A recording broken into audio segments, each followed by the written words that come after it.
Assalamualaikum warahmatullahi wabarakatuh. Yang terhormat Ibu Dr. Cucun Sunaisi SPD MPD selaku dosen pengampu mata kuliah Kebijakan dan Inovasi Pendidikan.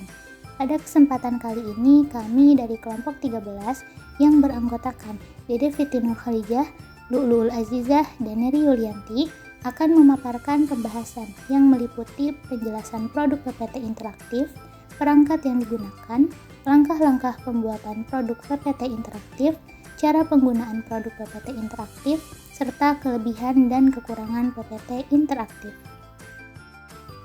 PPT interaktif merupakan suatu perangkat lunak program aplikasi yang dapat digunakan untuk menyampaikan suatu materi disertai teks, gambar, video, audio, dan sebagainya yang dibuat semenarik mungkin serta dapat menghadirkan interaksi secara langsung.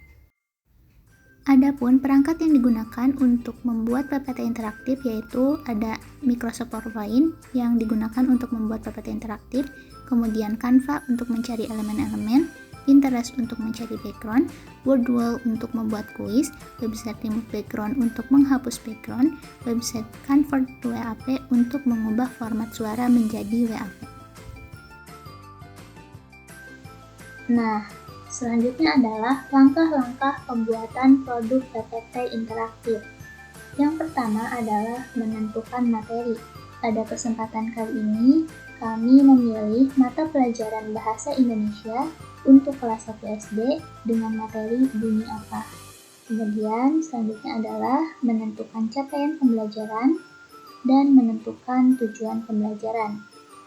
Nah, selanjutnya adalah membuat elemen-elemen di aplikasi Canva yang berkaitan dengan materi. Adapun contoh elemen yang telah kami buat yaitu seperti ini. Apabila telah selesai membuat elemennya, kemudian kita mendownloadnya dalam bentuk JPG. Nah, sebelum memasukkan elemennya ke aplikasi Microsoft PowerPoint, terlebih dahulu terdapat beberapa elemen yang perlu dihapus backgroundnya, seperti elemen ini. Nah, caranya yaitu kita mengunjungi website remove background. Kita klik yang ini, kemudian kita pilih upload image, kemudian misalkan kita pilih huruf S, kita tunggu prosesnya.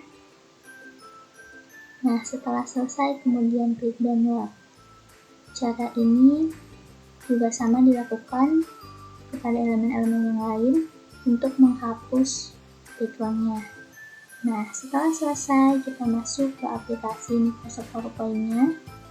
Kemudian kita tentukan ukuran slide-nya di 16:9. Caranya itu dengan mengklik design, kemudian pilih slide size. Nah, kita pilih yang ini. Setelah itu, kita perlu memasukkan background di tiap slide-nya. Caranya yaitu dengan mencari background-nya terlebih dahulu. Di sini kami mencarinya di website Pinterest.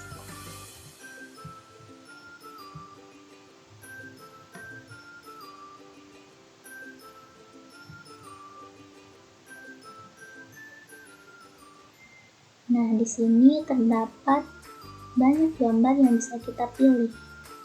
Kami memilih gambar yang ini.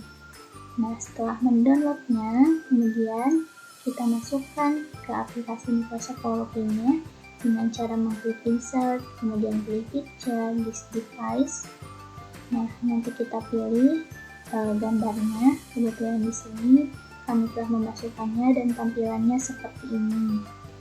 Kemudian langkah selanjutnya adalah memasukkan elemen-elemen yang telah dibuat di aplikasi Canva, terus yang telah di-remove background-nya ke dalam aplikasi Microsoft PowerPoint. Adapun contoh elemen yang telah kami masukkan yaitu seperti ini contohnya. Ada elemen capaian pembelajaran, tujuan pembelajaran, materi 1, materi 2, kuis, daftar pustaka, kemudian juga ada yang bentuknya cerita, ada juga elemen huruf abjad. Nah, untuk elemen yang ini kami membuatnya langsung di aplikasi Microsoft PowerPoint. caranya yaitu yang pertama klik insert, kemudian pilih text box, kemudian kita buat kotaknya. Nah, untuk memberikan warnanya kita pilih set fill, kemudian kita pilih warna hijau misalnya. Nah, kita bisa masukkan kotaknya, kemudian kita bisa atur-atur sampai menjadi seperti ini. Nah, setelah memasukkan elemen, setelah memasukkan materi, langkah selanjutnya adalah kita melakukan rekaman suara. Nah, setelah melakukan rekaman suara, kita melakukan convert suara tersebut menjadi WAV. Nah, caranya yaitu dengan mengunjungi website convert to WAV.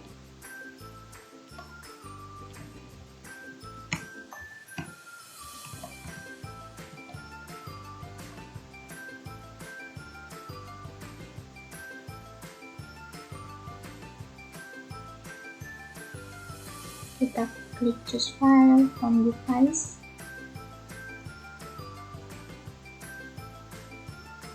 kemudian kita pilih suara yang akan dimasukkan,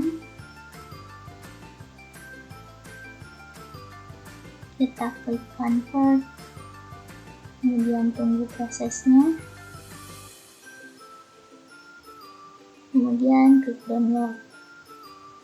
Nah, setelah semua suara di convert ke format WAV, kemudian kita masuk lagi ke aplikasi Microsoft PowerPoint, kita masukkan suaranya.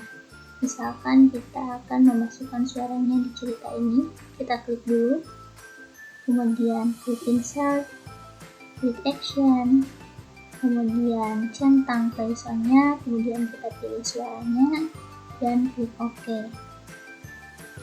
Kita juga memasukkan suara ke huruf abjad, caranya sama yaitu klik dulu hurufnya atau elemennya, kemudian klik insert, kemudian klik action, kita centang play sound-nya, kemudian pilih suaranya dan klik OK. Hal tersebut juga sama dilakukan pada bagian ini dengan cara mengklik dulu, kemudian klik insert, klik action, centang play sound-nya, kemudian kita pilih suaranya dan klik OK. Nah, setelah semua selesai, kemudian selanjutnya adalah memberikan efek hyperlink kepada elemen-elemen di menu utama ini. Caranya yaitu dengan mengklik elemennya, kemudian klik insert kembali, klik action.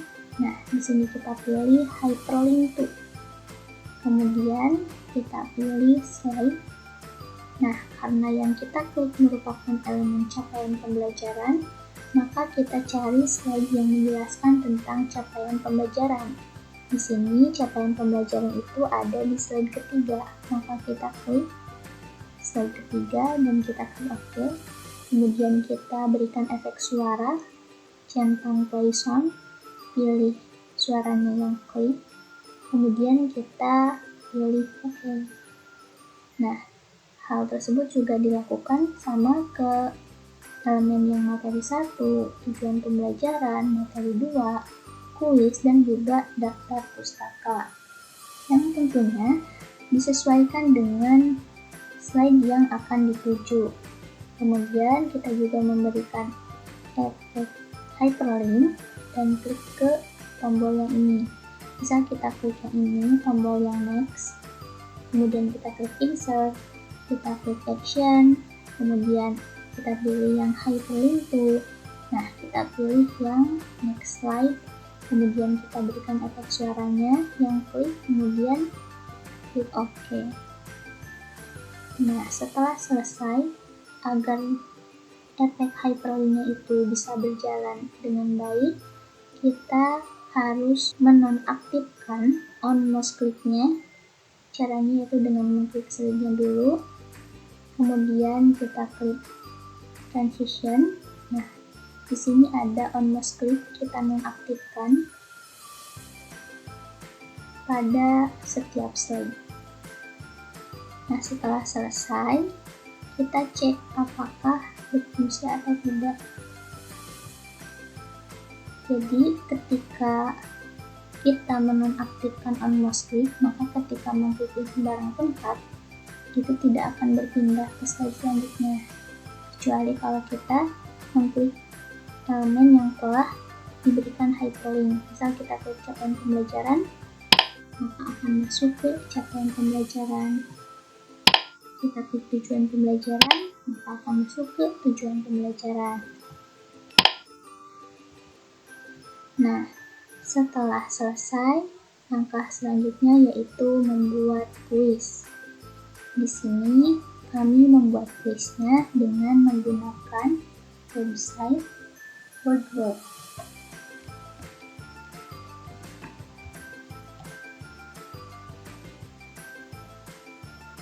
Nah, apabila kita belum mendaftar, maka mendaftar terlebih dahulu. Di sini posisinya kami telah mendaftar, jadi tinggal login.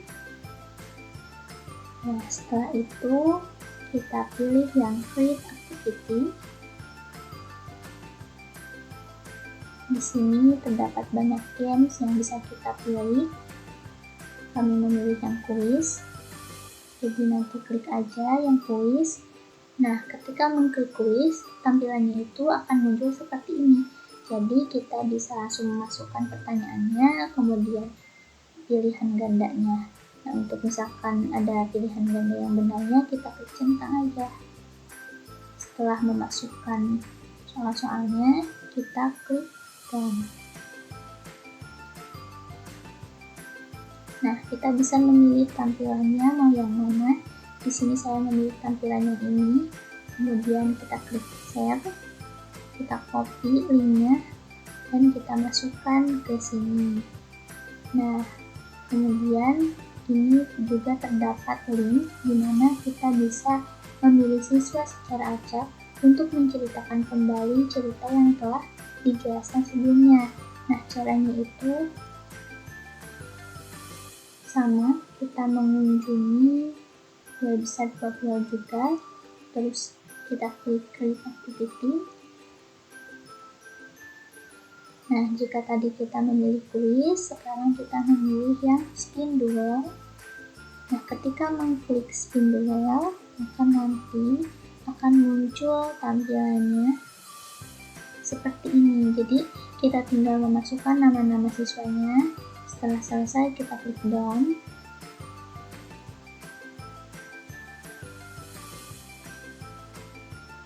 Nah, kita bisa memilih tampilannya. Di sini saya memilih tampilan yang ini. Kemudian setelah selesai, kita klik share, klik copy, kemudian masukkan linknya ke slide quiz. Setelah selesai, kemudian selanjutnya adalah kita memasukkan daftar pustaka dari materi yang telah kita buat. Kemudian setelah itu, agar PPT interaktifnya lebih menarik, kita masukkan suara di slide pertama. Caranya itu dengan mengklik insert, kemudian klik audio on my PC, kemudian nanti kita pilih audionya mau yang mana, terus nanti klik insert. Nah, di sini kami telah memasukkan audionya. Nah, dengan begitu, produk PPT interaktif sudah selesai dibuat. Adapun tampilannya sebagai berikut.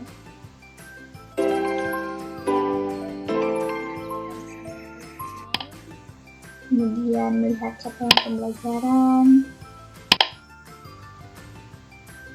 melihat tujuan pembelajaran, melihat materi 1, kemudian next. Kita juga bisa mendengarkan suara dari cerita ini. Bisa kita klik aja di sini. Aduh, bola jadi basah. Maka akan muncul suaranya. Kemudian kita lihat materi kedua. Di sini ada huruf abjad. Ketika kita klik akan muncul suaranya. B, C, dan seterusnya. Kemudian juga ada kuis. Kita bisa klik linknya, nanti akan ditujukan ke halaman kuisnya. Kita klik start, kemudian ada pertanyaan, dan pilihan ganda. Kita klik misalnya ini biru, kemudian klik ini, dan seterusnya. Kemudian kita juga bisa men-spin siswa untuk menceritakan kembali cerita yang akan dijelaskan. Jadi kita klik aja linknya, kemudian nanti akan ditujukan ke halaman ini. Kita klik start, klik skip. Nah, nanti akan tertulis siswanya, misalkan Siti nama siswanya. Kemudian yang terakhir ada daftar pustaka. Adapun kekurangan dari produk PPT interaktif yaitu hanya dapat diakses melalui laptop atau komputer yang memiliki aplikasi Microsoft PowerPoint dan membutuhkan waktu lama untuk membuat media berbentuk PPT interaktif. Sedangkan kelebihannya yaitu memberikan kemudahan dalam menyampaikan pesan karena dapat mengakomodasi semua gaya belajar siswa seperti audio dan visual sehingga pemahaman siswa lebih mendalam.